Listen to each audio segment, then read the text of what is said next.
नमस्कार। रीवा 24 के ताज़ा तरीन अंक के साथ मैं शैलेंद्र। सबसे पहले प्रमुख खबरें। मतगणना की तैयारी पूरी। 4 जून को इंजीनियरिंग कॉलेज में होगी मतगणना। रीवा शहर में आवारा कुत्तों की बढ़ती आबादी को देखते हुए नगर निगम ने चलाया विशेष अभियान। खुद के खर्चे से टीआरएस महाविद्यालय बनवाएगा नया कॉमर्स भवन। और रीवा 24 न्यूज़ एंकर को दिल्ली में allrounder women achiever of the year से किया गया सम्मानित। रीवा 24 न्यूज़ की एंकर डॉक्टर आरती तिवारी को देश की राजधानी दिल्ली में allrounder women achiever of the year के रूप में सम्मानित किया गया है। देश की राजधानी दिल्ली में एशिया के 40 देशों से नामांकित विभिन्न क्षेत्रों में अग्रणी काम करने वालों को global empire the vision nation TV की ओर से दिल्ली के मशहूर होटल रेडिसन में एक सभागार में गरिमामय आयोजन के तहत मध्य प्रदेश के रीवा से डॉक्टर आरती तिवारी को allrounder women achiever of the year के रूप में सम्मानित किया गया। ये सम्मान उन्हें विभिन्न क्षेत्रों में किए गए कार्यों के लिए, विशेषकर कठिन समय विपरीत हालातों में भी खुद को संभाल कर कई अन्य लोगों को भी स्वयं का उदाहरण देते हुए समाज में एक संबल के रूप में खड़ा किया है, जो थोड़ी सी परेशानी में अपना आपा खो बैठते हैं। इसके लिए इनका चयन कई चरणों के साक्षात्कारों के बाद हुआ, जिसमें लगभग 7 जूरी सदस्यों की टीम रही। विज नेशन टीवी को दिए हुए साक्षात्कार में डॉक्टर आरती तिवारी ने इसका श्रेय सबसे पहले उस अदृश्य ताकत को दिया जो न होकर भी उनके साथ हर पल रहती है, और उन्होंने इस बात पर जोर दिया कि हम अपने जीवन में हर उस शख्स को ज़रूर पहचानें और उसकी समय पर रहते कद्र करें। दूसरे, उन्होंने अपने माता पिता को धन्यवाद दिया। साथ ही परिवार के हर सदस्य के साथ रीवा के उन तमाम दोस्तों, हर क्षेत्र के साथी कर्मियों और शुभचिंतकों के नाम इस पुरस्कार को समर्पित किया और साथ ही धन्यवाद भी ज्ञापित किया। ये पुरस्कार उन्हें भारत सरकार के महावाणिज्य दूत सम्मानीय K L Ganju, N Vij Nation TV के प्रबंधक, हिंदुस्तान टाइम्स सीईओ के कर कमलों द्वारा प्रदान किया गया। और लीडर्स ऑफ भारत का आयोजन किया गया। तमाम अवार्डीज मेरे साथ मौजूद हैं। Firstly introduce of my self doctor Aarti Tiwari, और मैं बहुत ही छोटे से शहर रीवा से आई हूँ, मध्य प्रदेश से, आप सबके बीच में। And thank you for global enterprises for being awarded और मुझे ऑलराउंड से नवाजा जा रहा है। बस इसके लिए बेसिकली जैसे मैंने बताया कि मुझे ऑलराउंडर वुमेन अवार्ड यहाँ घोषित किया गया है और नवाजा जा रहा है। तो मैं बहुत सारे क्षेत्रों में काम कर रही हूँ। News anchor as well. News anchor के साथ बेसिकली जो मेरा काम है वो एजुकेटर का है। मैं शिक्षाविद के रूप में भी काम करती हूँ, पर्यावरणविद मैं काम करती हूँ, मैं पोएटिस्ट हूँ, राइटर हूँ। लिख के अपनी भाषा को, अपने शब्दों को पिरो करके काम इसी तरह से और भी करती हूँ। मैं प्रसार भारती में वॉइस ओवर आर्टिस्ट हूँ। I am an anchor in all India radio ऐसे। इसके अलावा आपने तमाम जो फील्ड्स बताई, बहुआयामी प्रतिभा की आपने ली है, इसमें सब सिग्निफिकेंट अचीवमेंट है। मुझे ऐसा लगता है कि एजुकेटर, शिक्षाविद के रूप में मैं higher education Madhya Pradesh Rewa lead college में 24 ईयर्स से कोचिंग का काम कर रही हूँ। और मुझे ऐसा लगता है कि युवाओं को, क्योंकि मैं जानती हूँ और मैं ये मानती हूँ कि युवा देश के भविष्य हैं, और अगर मैं अपनी शिक्षा के माध्यम से, मैं बॉटनी वनस्पति शास्त्री हूँ, बॉटनी पढ़ाती हूँ, लेकिन बॉटनी के अलावा भी मैं क्लास में जाकर के मैं उन लोगों को, यानी कि उन यूथ्स को ये बताना चाहती हूँ कि आप कठिन समय में भी, मुश्किल समय में भी आप किस तरह से अपने आप को बना सकते हैं। तो एजुकेटर के रूप में मैं अपने आप को एक महत्वपूर्ण स्थान देती हूँ समाज में। आज ये आपको अवार्ड मिल रहा है, कैसा अनुभव आप कर रही हैं? और हम जानते हैं कि हम अकेले कुछ नहीं कर सकते, समाज हमारे पीछे होता है, कई लोग हमारे पीछे होते हैं जिनसे हम आगे बढ़ना सकते हैं। इसके अलावा आपके अवार्ड किसको डेडिकेट करेंगे? Very nice question. और इसके पीछे मैं आपको सबको बताना चाहती हूँ, I lost my son of 20 years and he is, जब वो था तो भी मेरे लिए वो ऐसे ही था जैसे आज है, और वह नहीं रहते भी आज वो मुझे पावर दे रहा है। और मैं ये अवार्ड सबसे पहले प्रशांत मनी को डेडिकेट करती हूँ, जो आज हवाओं के रूप में कहीं मेरे साथ है, और आज वो देख रहा है कि उसकी मम्मा जहाँ वो चाहता था आज वहाँ पर खड़ी है। एंड सेकेंडली माई स्पाउस, और समाज के वो सारे लोग, जो छोटे से शहर मैंने आपको बताया रीवा के लिए प्यारे वो सारे लोग, मैं ये अवार्ड उन्हें डेडिकेट करती हूँ। उन कठिन समय में जब मुझे ऐसा लगता था कि मैं खड़ी नहीं हो सकती हूँ, लेकिन आज मैं ऑलराउंडर वुमेन के रूप में आप सबके सामने हूँ। तो वो सारे लोग मेरे पीछे हैं, जो मैं उनको दिल से, तहे दिल से शुक्रिया अदा करती हूँ कि उन्होंने मुझे संबल दिया और आज यहाँ तक। आपके द्वारा कही गई बातें अपने आप में जानिए हैं और काफ़ी इंस्पायरेबल भी हैं, और तमाम जो बातें आपने कही अपने आप में ये इस तरीके से एक मतलब जर्नी जो रही वो काफ़ी ऐसी रही कि जिसमें आपने बहुत सारे खिताब भी पाए और आज आप एक ऐसे स्थान पे हैं जो औरों को भी कहीं ना कहीं प्रेरणा होगी। आपका टेन्यूज से बातचीत करने के लिए बहुत बहुत धन्यवाद। मैं आपके साथ ही मंच करता हूँ और आपके रीवा में सरकारी दफ्तरों पर तंबाकू के सेवन करने व गंदगी करने पर कड़ी कार्रवाई होगी। इस संबंध में रीवा कलेक्टर ने आदेश जारी कर दिए हैं। विश्व तंबाकू दिवस पर रीवा कलेक्टर प्रतिभा पाल ने सरकारी कर्मचारियों के लिए बड़ा आदेश जारी किया है। अक्सर देखा जाता है कि सरकारी दफ्तरों पर सरकारी कर्मचारी तंबाकू का सेवन कर गंदगी फैलाने का काम करते हैं, जिसको लेकर रीवा कलेक्टर प्रतिभा पाल ने सभी सरकारी कर्मचारियों को आदेश जारी किया है कि कोई भी सरकारी दफ्तरों पर सरकारी कर्मचारी अगर तंबाकू का सेवन करते पाए जाते हैं तो कड़ी कार्रवाई की जाएगी। आपको बता दें कि विश्व तंबाकू दिवस पर कलेक्टर रीवा ने बड़ा निर्णय लिया है। देखिए इस संबंध में रीवा कलेक्टर प्रतिभा पाल ने मीडिया से क्या कहा। विश्व तंबाकू दिवस के संबंध में ये सभी के लिए आदेश भी निकाले गए हैं और ये सामान्य निर्देश भी हैं कि तंबाकू के सेवन से किस तरीके के नुकसान हो सकते हैं। इसके लिए सामाजिक न्याय विभाग ने जो आवासीय अपना ऑफिस का परिसर है वहाँ पर गतिविधि भी रखी है। साथ ही सभी विभागों को भी इस तरीके के निर्देश जारी किए गए हैं कि वो न सिर्फ दूसरों को बताएं बल्कि अपने यहाँ भी जो कर्मचारी अधिकारीगण हैं वो भी तंबाकू का सेवन ना करें। और ये सभी शासकीय ऑफिस में भी देखा जाता है कि कई लोग इस तरीके की आदत जिनमें है उनको भी तंबाकू का सेवन ना करें, वो इसके लिए भी प्रयास किए जाएंगे। साथ ही ये सामान्य जन से भी अपील है कि तंबाकू के सेवन से हम सभी लोग जानते हैं कि कैंसर जैसी जानलेवा बीमारियां भी होती हैं, इसीलिए अपने स्वास्थ्य की रक्षा के लिए इसका सेवन ना करें। बिल्कुल ये बहुत ही आपत्तिजनक विषय है और दफ्तर में जो लोग इस तरीके के तंबाकू का सेवन करते हैं या सेवन करने के उपरांत जो है शासकीय संपत्ति को गंदा करते हैं, आसपास के परिवेश को गंदा करते हैं, तो ऐसे कर्मचारियों के खिलाफ भी कार्रवाई। कॉलेज चौराहे में रखी एमपी ऑनलाइन की दुकानों को यथावत रखे जाने के लिए आज कियास्क संचालकों ने उप मुख्यमंत्री के नाम ज्ञापन सौंपा। कॉलेज चौराहे में पिछले कुछ दिनों पहले अवैध रूप से संचालित गोमतियों को ये आरोप लगाकर हटाया गया था कि यहाँ पर अवैध गोमतियाँ लगाकर अतिक्रमण किया जा रहा है, जिसके बाद आज सभी संचालकों ने मिलकर उप मुख्यमंत्री के नाम ज्ञापन सौंप कर कहा कि 7 से 8 साल से लगातार कॉलेज चौक में काम कर रहे हैं। उनके द्वारा अभी तक कोई ऐसा काम नहीं किया गया जिससे किसी को परेशानी हो। ऑनलाइन से संबंधित काम छात्र छात्राओं के लिए किए जाते हैं और नियम विरुद्ध कोई भी कार्रवाई नहीं की जाती। कुछ साल पहले भी बड़े व्यापारियों द्वारा गलत आरोप लगाकर निगम प्रशासन से दुकानों को हटवाया गया था, लेकिन तब उप मुख्यमंत्री द्वारा कहा गया कि जब तक व्यवस्था नहीं हो जाती इनको यहीं पर रहने दिया जाए। इसी उम्मीद से एक बार फिर मांग की जा रही है कि सभी एमपी ऑनलाइन संचालकों को वहां रहने दिया जाए।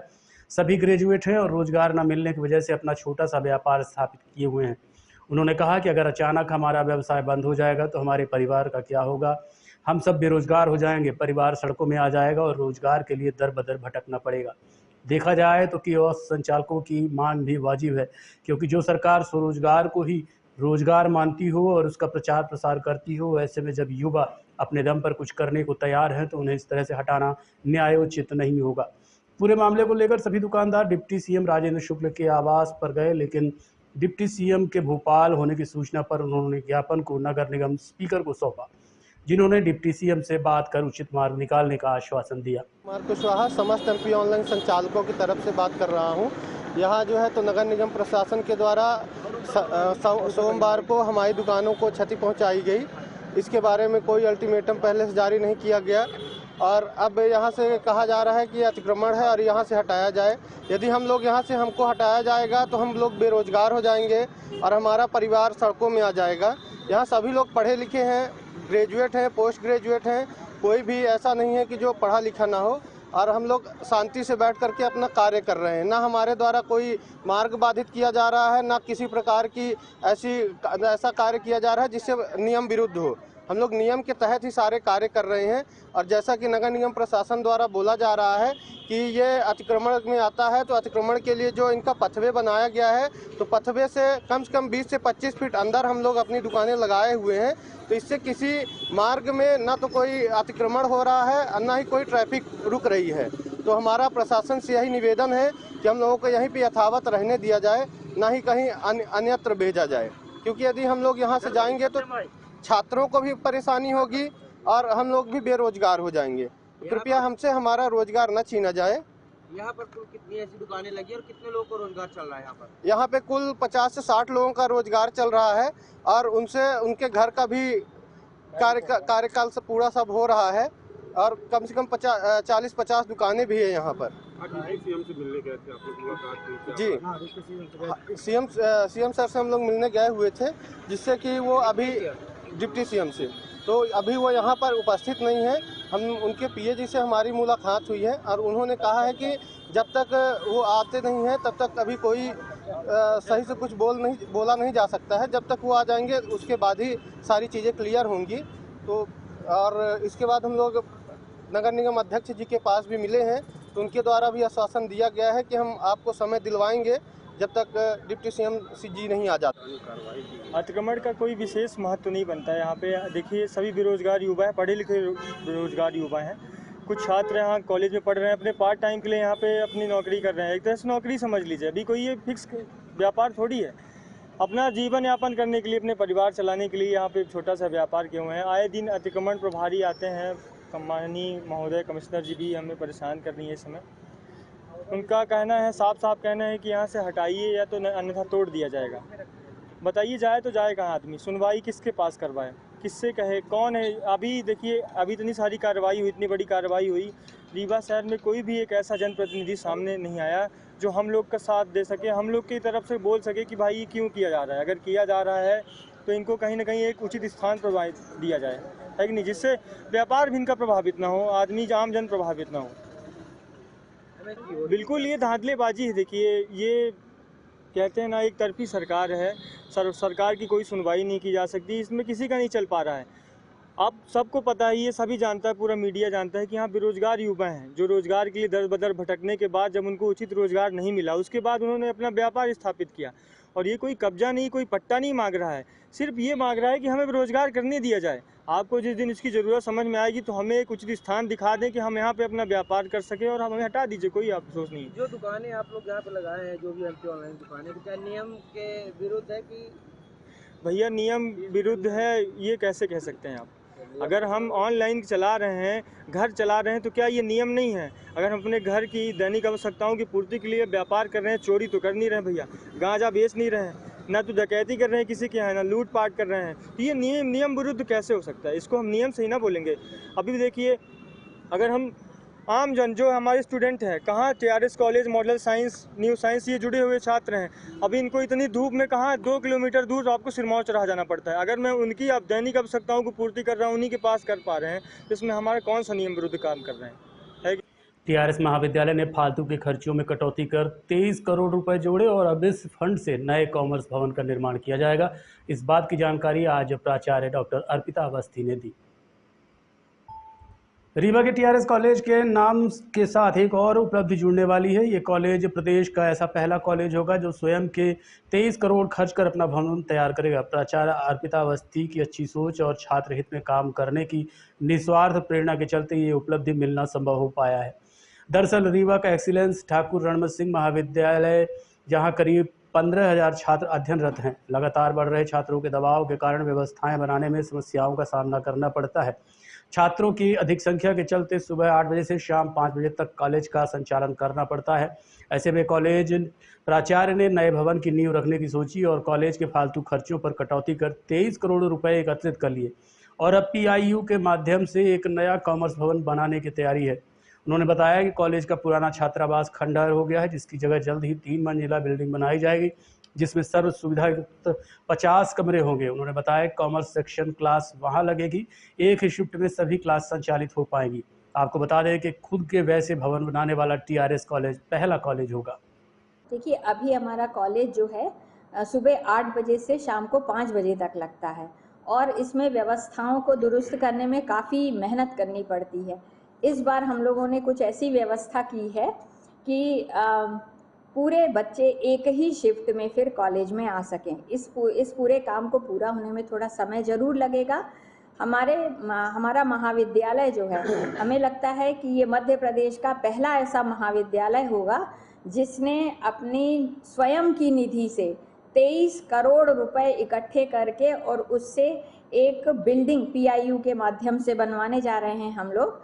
और ये जो हमारे टीआरएस का पुराना छात्रावास जो था, जो अब बिल्कुल गिर चुका है, एकदम जीर्ण शीर्ण अवस्था में है, उस स्थान पर हमारा एक ग्राउंड फ्लोर +3 मतलब G+3 की एक पूरी बिल्डिंग बन रही है 50 कमरों की, और उसमें पूरी व्यवस्था जो है कॉमर्स के सेक्शन की हम वहाँ पर करेंगे, जिससे कि जो सुबह लगता है कॉलेज वो भी 10:30 से 5:30 के बीच में लगे।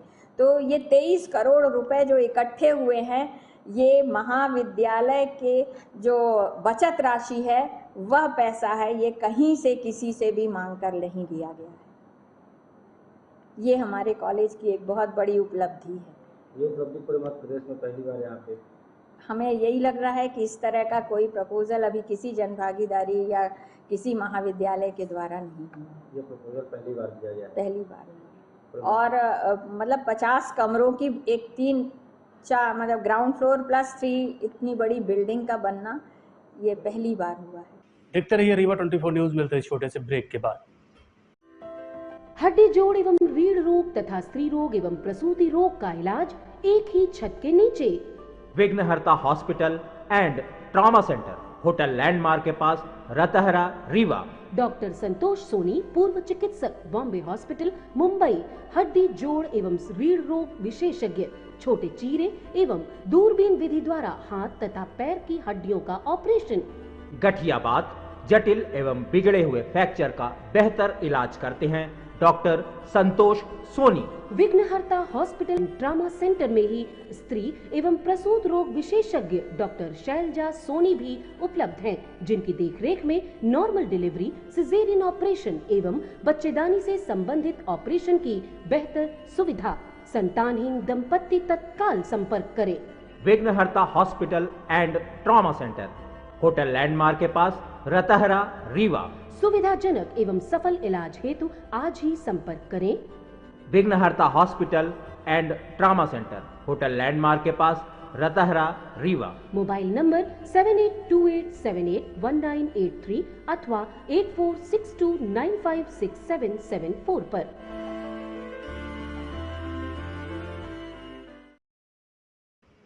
4 जून को होने वाले मतगणना को लेकर प्रशासनिक तैयारियां अंतिम चरण में पहुंच चुकी हैं। इस संबंध में आज कलेक्टर प्रतिभा पाल ने मीडिया को जानकारी दी। आगामी 4 जून को लोकसभा 2024 के चुनाव परिणाम आने वाले हैं, जिसके लिए तैयारी लगभग पूरी हो चुकी है। हॉल पार्किंग आर की व्यवस्था हो चुकी है, कैंडिडेट्स की ट्रेनिंग हो चुकी है, साथ ही पार्टियों के एजेंट की भी ट्रेनिंग पूरी की जा चुकी है। मीडिया के लिए अलग कक्ष बनाया गया है। कलेक्टर प्रतिभा पाल ने बताया कि इस दौरान मोबाइल फ़ोन अलाउड नहीं रहेंगे। भीषण गर्मी को देखते हुए स्वास्थ्य कर्मियों को भी नियुक्त किया गया है। तैयारी को लेकर हमने कलेक्टर प्रतिभा पाल से चर्चा की। चुनाव की तैयारियों के मद्देनज़र जो अपने यहाँ अब मतगणना का काम 4 तारीख को होना है, उसके लिए जो तैयारियां हैं वो अंतिम चरण में हैं। जो अपना मतगणना स्थल है वो इंजीनियरिंग कॉलेज रहेगा, वहाँ अपनी जो मतगणना के हॉल्स हैं वो सभी तैयार कर लिए गए हैं। बाहर से पार्किंग की जो तैयारियां की गई हैं, किस तरीके से किस गेट से किन लोगों की एंट्री रहेगी, उसकी तैयारियां पूरी हो गई हैं। सभी जो पॉलिटिकल पार्टीज़ के कैंडिडेट हैं उनको भी ये संज्ञान में लाया गया है कि पूरी प्रक्रिया क्या रहेगी। उनकी एक ट्रेनिंग भी हो गई है और उनको अपने जो काउंटिंग एजेंट्स बनाने हैं उसकी तैयारियां भी किस तरीके से बनाने हैं वो भी सबको बता दिया गया है।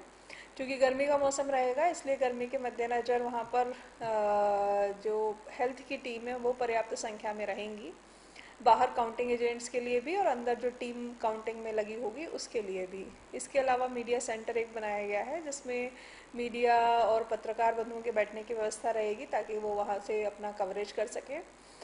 काउंटिंग का जो वेन्यू है वहाँ पर मोबाइल फ़ोन्स अलाउड नहीं रहेंगे, ये सभी को पहले से क्लियर है। तो इस तरीके से वहाँ क्लॉक रूम्स भी बनाए गए हैं। कुल मिलाकर के काउंटिंग की जो सुरक्षा व्यवस्था है, काउंटिंग की जो प्रक्रिया है वो 8 बजे से शुरू हो जाएगी। इन सभी चीज़ों को लेकर के तैयारियां अंतिम चरण में। ये डिपेंड करेगा कि हमारे राउंड्स किस प्रकार से चल रहे हैं। 8 बजे से काउंटिंग शुरू हो जाएगी, 8 बजे से पोस्टल बैलेट की काउंटिंग शुरू होगी और उसके साथ ही अपनी जो मशीनों की काउंटिंग है वो भी शुरू हो जाएगी। रीवा शहर में आवारा कुत्तों की बढ़ती आबादी को देखते हुए नगर निगम द्वारा विशेष अभियान चलाया जा रहा है। रीवा शहर में इन दिनों आवारा कुत्तों की आबादी ज़्यादा हो गई है, जिस वजह से आए दिन कुत्तों द्वारा काटे जाने की घटनाएं सामने आ रही हैं। वहीं इनकी वजह से बीमारियों में भी इजाफा हो रहा है। अब नगर निगम द्वारा विशेष अभियान चलाया गया है, जिसमें आवारा कुत्तों को पकड़कर उनकी नसबंदी कराई जा रही है, ताकि उनकी संख्या पर काबू पाया जा सके और उन्हें शहर से दूर जंगली इलाकों में ले जाकर छोड़ा जा रहा है। ये नगर निगम में जो कुत्तों की आबादी कुछ ज़्यादा हो गई है और शहर में कई लोगों को काटते भी हैं, उसके तहत देखते हुए इनकी आबादी कम करने के लिए जहाँ जहाँ फालतू कुत्ते होते तो इनको पकड़ने के लिए इनकी नसबंदी करके इनको किया जाता है, ताकि इनकी आबादी शहर के अंदर कम हो सके। फिर इनको कहाँ छोड़ा जाता है? फिर वो छोड़ते नहीं, इनको आउट जंगल के एरिया में छोड़वा दिया जाता है, जहाँ पर वो होता खाली उसमें, हाँ उसको छोड़वा दिया जाता है। और उसमें करीबन अभी तक का ना होगा तो 200-400 तो से ऊपर ही पकड़ती है। हाँ। देखते रहिए रीवा 24 न्यूज़। मिलते हैं छोटे से ब्रेक के बाद। Pentium point group of institutions, a key to success. जी हाँ, Pentium point group of institutions, जहाँ पर आपको मिलते हैं BA LLB 5 year full time program, LLB 3 year full time program bar council of India से मान्यता प्राप्त हैं। MBA के 2 year full time program AICTE new Delhi से मान्यता प्राप्त हैं। पेंटियम पॉइंट टेक्निकल कॉलेज में स्नातक व स्नातकोत्तर के सभी पाठ्यक्रम संचालित हैं, जिनमें प्रवेश प्रारंभ है। हमारा कॉलेज कोड है P500।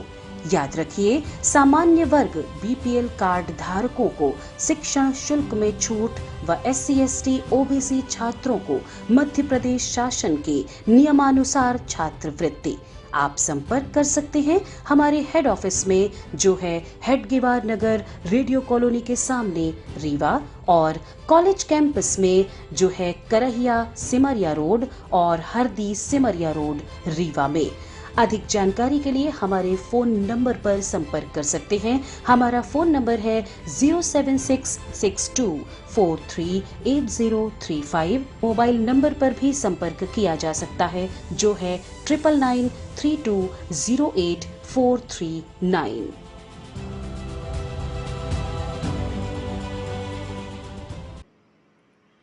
नए शिक्षण सत्र शुरू होने के पहले शिक्षा विभाग द्वारा बीहर नदी के तट पर मां गंगा की महाआरती कराई गई। इस अवसर पर DEO सहित शिक्षा विभाग के कई अन्य अधिकारी शामिल हुए।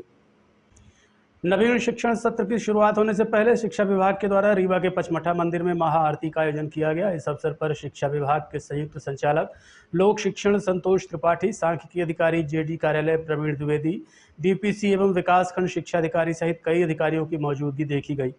DEO सुदामालाल गुप्ता ने बताया है कि 1 जून से नवीन शिक्षण सत्र की शुरुआत हो रही है। इस बार से छात्रों ने जिस तरह से अपनी प्रतिभा दिखाई है, आने वाले वर्षों में भी इस तरह से छात्रों की प्रगति होती रहेगी।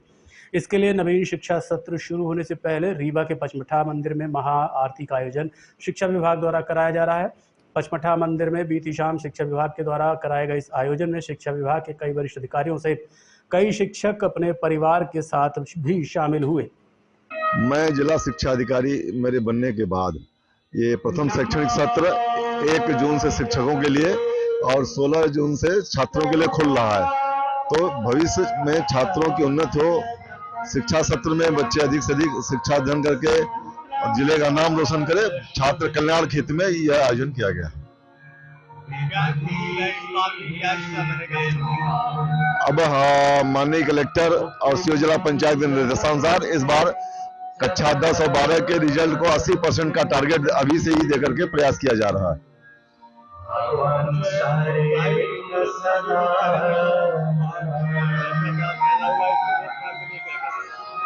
प्राइवेट स्कूलों के लिए भी कड़ाई हुई है और उनके जो फीस की बेतहाशा वृद्धि थी, आप लोगों के माध्यम से जो जानकारी मिली है, तो माननीय कलेक्टर महोदय ने पिछले साल की फीस को यथावत रखा। इस साल कोई भी फीस की बढ़ोतरी करने की अनुमति उनको नहीं दी गई है और पुरानी फीस को यथावत किया गया है।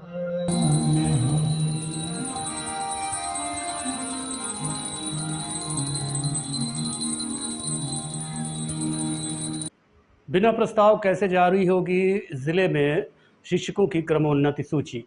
New movement for old pension संघ के जिला संयोजक गंगा प्रसाद पांडे तथा जिला कार्यकारी अध्यक्ष पीएन सिंह करचुली के नेतृत्व में 1 दर्जन शिक्षक, जिनके क्रमोन्नति प्रस्ताव अभी तक संकुल प्राचार्य अपने ऑफिस में दबाए बैठे हैं, आज दिनांक तक जिला शिक्षा अधिकारी कार्यालय में नहीं भेजा है। ऐसे में रीवा जिले के कार्यरत शिक्षकों को कैसे मिलेगा क्रमोन्नति लाभ।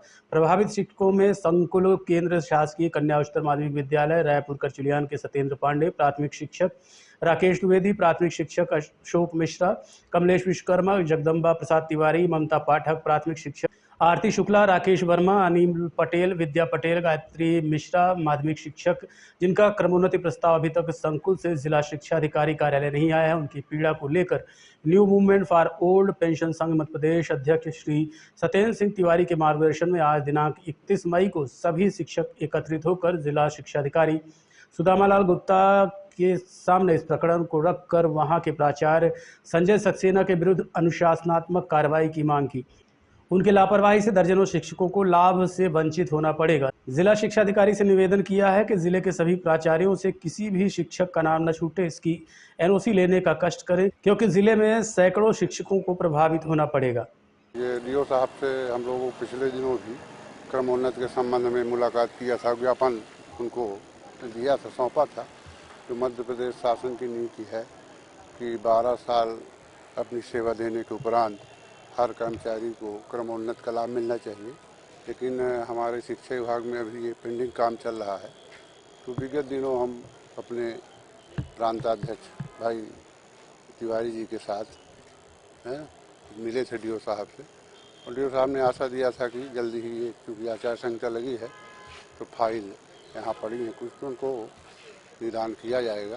लेकिन देखने में ये आया है कि ज़िले में हमारे जो सम्मानित प्राचार्यगण हैं, अपने अधीनस्थ शिक्षकों की जो क्रमोन्नति फाइल होती है, सीआर होता है, चर्चावली होती है, उनको बीओ के माध्यम से पूरे एक जाई डीओ में प्रस्तुत करना होता है। लेकिन पता नहीं किस कारणवश, किस देशवश प्राचार्यों द्वारा अभी तक यहाँ डीओ साहब के यहाँ वो चर्चावली नहीं पहुँची है। तो मैं आशा करता हूँ कि हमारे जिला शिक्षा अधिकारी, नवागत जिला शिक्षा अधिकारी जो सक्रिय हैं और बहुत अच्छा कार्य जिले में शिक्षा जगत में करते हैं, और बहुत पहले से वो शिक्षा जगत में सक्रिय रहे हैं माननीय गुप्ता जी। तो हम लोग चाहेंगे कि सभी प्राचार्यों को एक ऐसा पत्र जारी किया जाए कि हमारे संकुल में ऐसा कोई कर्मचारी नहीं शेष बचा जिसकी चरित्रावली डीओ ऑफिस में नहीं जमा हो। जब तक एनओसी जारी न हो तब तक जिला की डीपीसी न बैठाई जाए और सूची जारी न की जाए, जिससे ये 12 वर्षों का जो हमारा पेंडिंग वाला काम है, जो रुका हुआ था, तो सबको लाभ मिल सके। यही सब जो कार्यालय हम लोग की क्या मांग है कि जो क्रमोन्नत फाइल थी कुछ जमा हो गई थी, कुछ फाइलें अब भी प्राचार्य और बीओ के बीच में घूम रही हैं। माने बीओ और प्राचार्य की इतनी लापरवाही है कि माने आज तक कागजात डीओ कार्यालय नहीं पहुंच पाए, जबकि हम लोगों द्वारा दिसंबर में जमा कर दिया गया था, लेकिन आज तक फाइलें नहीं पहुंच पाई। उसी क्रम में हम लोग आए हैं रांची से। डीओ साहब से कई बार मिल चुके हैं हम लोग डीओ साहब से। अब ये बीओ जाने, प्राचार्य जाने, और डीओ से हम लोग मांग करें भाई उनको लेटर लिखें, उनसे उसी लें कि कहीं बची नहीं फाइल। बताइए इन लोग क्या दोस्त आज घूम रहे हैं लिए फाइल। आज के अंक में इतना ही। देखते रहिए रीवा 24 न्यूज़। नमस्कार।